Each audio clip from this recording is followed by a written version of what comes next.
Благодарам, председателки. Ќе бидам сосема краток. Мојата реплика кон почитуваната колешка Кузмановска, со која што заедно работиме на исто оделение во Струмица, ќе биде во вид на прашање. Почитувана колешке, одговорете ми јавно.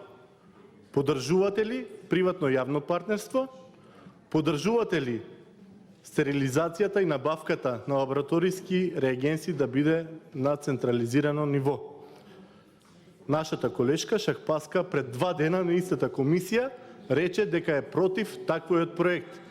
И како ќе искоментирате изјавата пак на министерот Филипче, дадена пред неколку дена, дека со проектот приватно јавно здравство ќе се стартува во 2020 година? Две контрадикторни изјави. И вие ќе го поддржите овој буџет, без да знаете на кој начин ќе биде организиран здравствениот систем во Република Македонија. Затоа што денеска носиме буџет во кој што не се предвидува приватно јавно партнерство, а министерот ни кажува дека од почетокот на следната година ќе има такво. И да, во време на владењето на ВМРО се правеле многу грешки во здравството, но многу малку, да не речам мич, не се поправија, освен договорите на специализантите.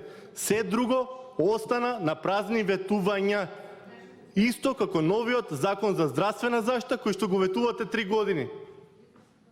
А дали како пациенти во Струмица не добија од едукацијата на докторите, грешите?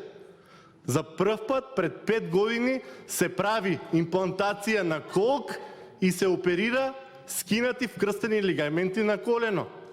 За прв пат од време на ВМРО ДПМН. А имаше мерки кои што беа сепак позитивни. Не кажуваме дека секој месец 100 најуспешни специјалисти добива една плата плюс. Оваа беше стимулативна мерка. Ви благодарам, толку кратко.